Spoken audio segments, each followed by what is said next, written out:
기도할 수 있는데 왜 걱정하십니까? 기도하면서 왜 실망하십니까?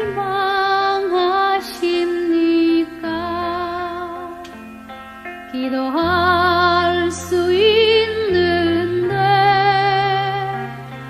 왜 근심하십니까? 기도하면서 왜 방황하십니까?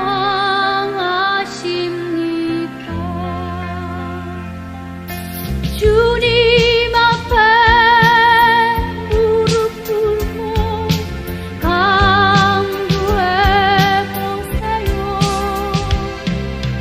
마음을 정결하게 뜻을 다하여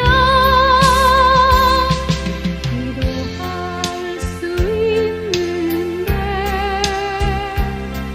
왜 걱정하십니까? 기도하면서 왜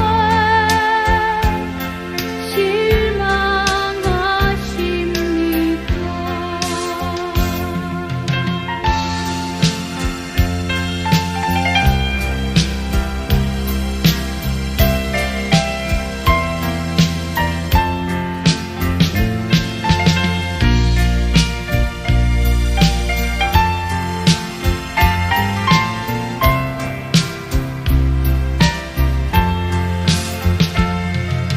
주님 앞에 무릎 꿇고 간구해보세요.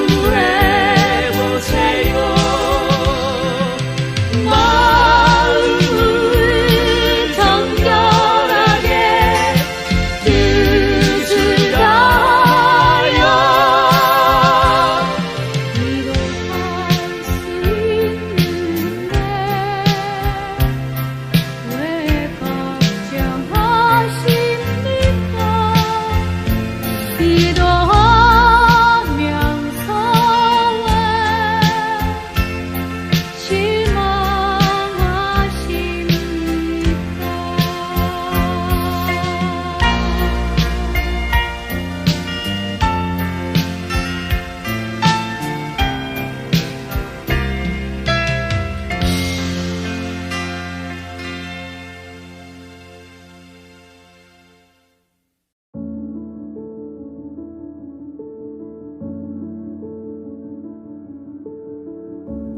그때의 왕의 근유대장 아리옥이 바벨론 지혜자들을 죽이러 나가매 다니엘이 명철하고 슬기로운 말로 왕의 근유대장 아리옥에게 물어 이르되 왕의 명령이 어찌 그리 급하냐 하니 아리옥이 그 일을 다니엘에게 알림해 다니엘이 들어가서 왕께 구하기를 시간을 주시면 왕에게 그 해석을 알려드리리이다 하니라.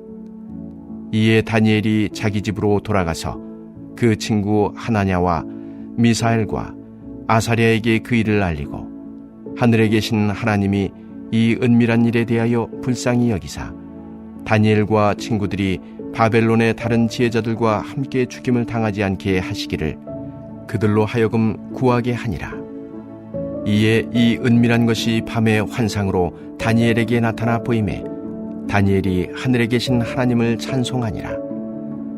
다니엘이 말하여 이르되 영원부터 영원까지 하나님의 이름을 찬송할 것은 지혜와 능력이 그에게 있음이로다. 그는 때와 계절을 바꾸시며 왕들을 패하시고 왕들을 세우시며 지혜자에게 지혜를 주시고 총명한 자에게 지식을 주시는도다. 그는 깊고 은밀한 일을 나타내시고 어두운 데에 있는 것을 아시며 또 빛이 그와 함께 있도다. 나의 조상들의 하나님이여 주께서 이제 내게 지혜와 능력을 주시고 우리가 주께 구한 것을 내게 알게 하셨사오니 내가 주께 감사하고 주를 찬양하나이다. 곧 주께서 왕의 그 일을 내게 보이셨나이다 하니라. 아멘. 할렐루야. 전주한주교회 귀한 성도 여러분, 주님의 이름으로 사랑하고 축복합니다. 오늘 하루도 주님과 대화하고 또 주님의 말씀을 듣고 주님께 찬양하며 순종하며 우리의 믿음의 삶이 주님과 동행하는 복된 삶이 되기를 바랍니다. 기도한다는 것은 굉장히 하나님의 특권이면서 동시에 너무나 감사한 일입니다. 기도한다는 것은 나는 그 일을 할 수 없지만 능력의 하나님께 그 일을 맡긴다는 것입니다. 나는 도무지 알 수 없지만 모든 것을 아시는 하나님께 여쭈어 알겠다는 것이지요. 나는 죽을 수밖에 없지만 고칠 수 있는 하나님께 도움을 청한다는 것입니다. 물론 기도가 무조건 하나님께 무엇을 달라고 하는 것만은 아닙니다. 기도의 요소에는 찬송도 있고 감사도 있고 회개도 있습니다. 또한 하나님의 뜻이 이루어지기를 원하는 기도, 내가 아닌 다른 사람과 공동체를 위한 기도도 있습니다. 그러나 기도의 기본은 바로 하나님 앞에 간구입니다. 우리는 하나님께 구하는 자요, 하나님은 믿음으로 구하는 자를 돌아보시고 그 선하신 뜻대로 응답하시는 분입니다. 믿음으로 기도의 씨를 뿌리는 성도들이 되시기를 바랍니다. 기도의 씨를 뿌려 풍성한 응답의 결실로 인해 기뻐하시기를 바랍니다. 기도하지 못하게 하는 모든 생각과 환경과 방해를 극복하시고요. 기도하시기 바랍니다. 기도만이 생명이고 능력이고 소망인 줄 굳게 믿으시기를 바라겠습니다. 오늘 본문 말씀처럼 다니엘도 기도로 하나님 앞에 응답을 받습니다. 느부갓네살 왕은 밤마다 악몽에 시달렸습니다. 누구도 넘볼 수 없는 최고의 권좌에 올랐는데도 무엇이 두려웠는지 불길한 꿈을 꾸고 번민하느라 잠을 이룰 수가 없었습니다. 그런데 그렇게 선명했던 꿈이 깨어나자마자 떨어지지 않는 것이지요. 분명히 꿈은 선명했는데 뭔가 중대한 일을 암시하는 꿈이 분명했는데 잠에서 깨어난 순간 머리에서 사라져버렸습니다. 결국 모든 박수와 술객과 점쟁이와 갈대와 수사들을 불러 자기가 꾼 꿈을 이야기하고 해석하라고 말도 안 되는 명령을 했습니다. 갈대아 수사들은 하도 기가 막혀 왕이 먼저 꿈 이야기를 해줘야 해석하든지 말든지 하지 꿈 이야기도 안 해주시면서 꿈을 말하고 해석하는 것은 무의라고 사정을 했습니다. 나중에는 왕께서 물으신 것은 너무 어려운 일이라서 육체와 함께 살지 않는 신들 외에는 그것을 말할 자가 없다고 어떤 임금도 그렇게 무리한 요구를 한 적이 없다며 항의까지 했지요. 그러자 왕은 화를 내면서 바벨론의 모든 지혜자들을 다 죽이라고 포악한 명령을 내렸습니다. 다니엘과 세 친구는 바벨론에 끌려온 지 얼마나 지나지도 않아 죽음의 위험에 직면했습니다. 그럼에도 어린 이 다니엘은 침착하고 지혜롭게 대처해 갑니다. 군인대장은 바벨론의 지혜자들을 죽이러 나가고 있었으나 다니엘 역시 그의 손에 죽을 운명이었습니다. 그런데 다니엘은 지혜롭고 슬기롭게 그 자초지정에 관하여 물어봅니다. 15절 말씀입니다. 왕의 군의대장 아리옥에 물어 이르되 왕의 명령이 어찌 그리 급하냐 하니 아리옥이 그 일을 다니엘에게 알림해. 아멘. 절대 권력자 이 느부갓네살 왕의 어명을 받고 살기 등등한 위험을 가지고 다니엘을 죽이려 하였지만 오히려 너무나 뜻밖의 다니엘의 그 차분하고 지혜로운 말에 감동을 받고 다니엘에게 알리지요. 아리옥의 말을 들은 이 다니엘은 느부갓네살 왕에게 나아가 시간을 주시며 꿈과 해석을 반드시 알게 하겠다고 약속을 했습니다. 16절 말씀입니다. 다니엘이 들어가서 왕께 고하기를 시간을 주시면 왕에게 그 해석을 알려드리리이다 하니라. 아멘. 사실 이때만 해도 다니엘은 왕의 꿈을 꾸었다는 그 사실조차 알지 못했습니다. 그 내용을 알아낼 수 있다고 생각하기도 어려웠지요. 하지만 다니엘은 모든 두려움을 극복하고 친구들을 찾아가 함께 하나님께 기도할 것을 요청합니다. 17절 말씀입니다. 이에 다니엘이 자기 집으로 돌아가서 그 친구 하나냐와 미사엘과 아사라에게 그 일을 알리고, 다니엘은 느부갓네살 왕에게 약속한 후 믿음의 동지인 하나냐, 미사엘, 아사라에게 그 일을 알렸습니다. 함께 기도할 것을 부탁한 것입니다. 그들은 하나님이 계시하사 바벨론의 지혜자와 자신들의 생명을 지켜주시길 간구했지요. 예수님은 제자들에게 기도에 대해 교훈하시면서 두 사람이 땅에서 합심하여 구하면 하늘에 계신 하나님의 아버지께서 이루실 것이라고 약속하셨습니다. 이는 개인 욕심이 아니라 공동체의 공적 선을 위해 합심하여 기도하면 하나님의 응답하실 것이라는 의미이지요. 예수님도 십자가를 지시기에 앞서 기도하실 때에 제자들에게 시험에 들지 않게 깨어 기도할 것을 부탁하셨습니다. 기도는 불가능한 상황에서 하나님의 능력과 지혜를 더입는 통로가 되기 때문입니다. 기도는 문제 해결의 열쇠가 됩니다.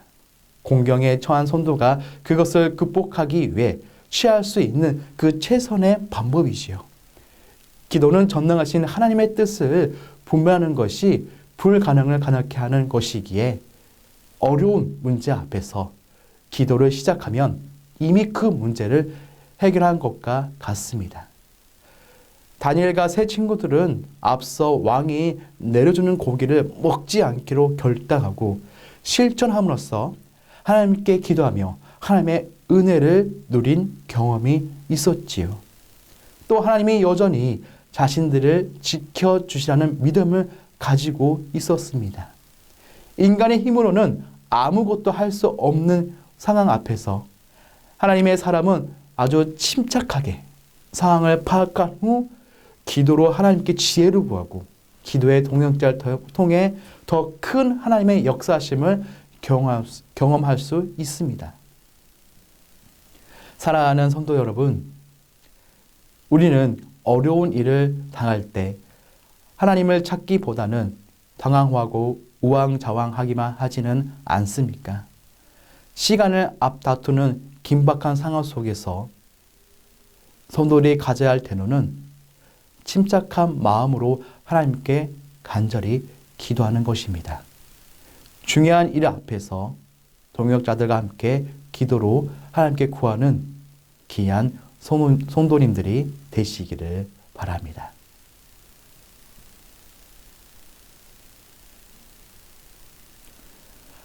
다른 사람이 꾼 꿈의 내용을 알아내는 것은 사실상 불가능합니다. 하지만 다니엘은 하나님을 믿었기에 세 친구와 함께 긍휼을 구하며 합심으로 기도했습니다. 이처럼 전직하게 주님만을 의지하는 기도에는 하나님이 반드시 응답하십니다. 22절 말씀입니다. 그는 깊고 은밀한 일을 나타내시고 어두운 데에 있는 것을 아시며 또 빛이 그와 함께 있도다. 다니엘은 하나님의 지혜와 능력의 하나님이심을 찬송하며 은밀한 일을 나타내심을 감사하고 있지요. 하나님은 에레미야 선지자에게 부르짖으라고 명하시면서 크고 은밀한 일을 보이실 것을 약속하셨는데 다니엘에게도 동일하게 응답하셨습니다. 하나님은 성도가 지혜를 구하면 어리석음을 꾸짖지 않으시고 반드시 주십니다. 다니엘은 하나님이 많은 사람을 살려주신 데 감사했습니다. 특히 다니엘은 이 찬송을 통해 온 땅에 참된 통치자는 여호와 하나님이시며 아무리 바벨론이 예루살렘을 멸망시키고 자신들이 이 땅에 끌려왔다 하더라도 이 사실을 변하지 않는다는 사실을 선포하고 있지요. 대제국들이 나타나고 통치자들이 세워지는 모든 가정이 다 하나님의 섭리 아래 있음을 다니엘은 깨달았던 것입니다. 이어서 다니엘은 고백합니다. 23절 말씀입니다. 나의 조상들의 하나님이여, 주께서 내게 지혜와 능력을 주시고 우리가 주께 구한 것을 내게 알게 하셨사오니 내가 주께 감사하고 주를 찬양하나이다. 곧 주께서 왕의 그 일을 내게 보이셨나이다 하니라. 아멘. 하나님을 나의 조상들의 하나님이라고 고백합니다. 이는 비록 자신들이 바벨론에 끌려와 그 나라의 술사들 중 한 명으로 취급당하고 바벨론의 왕의 신하가 된다 하더라도 여전히 이스라엘 하나님을 섬길 것이라는 다짐이라 할 수 있지요. 성도 여러분, 우리도 바벨론에 살았던 다니엘처럼 세상 가운데로 보냄을 받았습니다. 그러나 우리에게는 온 땅을 다스리는 하나님께 기도할 수 있는 권세가 있습니다. 포로 소녀 다니엘이 담대하게 하나님만을 의지하는 모습을 보면서 우리도 이 세상에서 어떠한 위협을 당한다 하더라도 당당히 이겨낼 수 있으리라는 용기를 얻을 수 있습니다. 다니엘과 세 친구가 겉으로는 너무나 작고 연약해 보일지 모르지만 사실상 바벨론의 그 어떤 술사보다 강력한 권세를 가지고 있었듯이 우리도 그 어떤 권세자들보다 강력한 영향력을 끼칠 수 있습니다. 우리 손에 있는 기도의 권세를 온전히 활용하는 귀한 믿음의 용사들이 되시기를 바랍니다. 사랑하는 성도 여러분, 하나님께 부르짖어 간절히 기도하면 우리가 알지 못하는 크고 은밀한 일을 보여주십니다. 성도들은 모든 문제에 대한 해답이 오직 하나님께 있음을 알고 오늘 하루도 주님께 기도하며 주님만 바라보는 복된 성도님들이 되시기를 주님의 이름으로 축원합니다. 우리 다 같이 기도하는 시간을 가지겠습니다. 첫 번째, 아무리 큰 위기 속에서도 기도라는 절대적인 무기가 있음을 기억하게 하소서. 기도와 말씀으로 영적인 민감함을 갖게 하시고 올바른 분별을 통해 지혜로운 해답을 찾아가게 하소서. 하나님의 방법인 기도로 세워가는 건축되게 하시고 교회가 한마음으로 되어 성전 건축을 감당할 수 있게 주님 함께하여 주시옵소서. 우리 다 같이 기도 제목 가지고 기도드리겠습니다.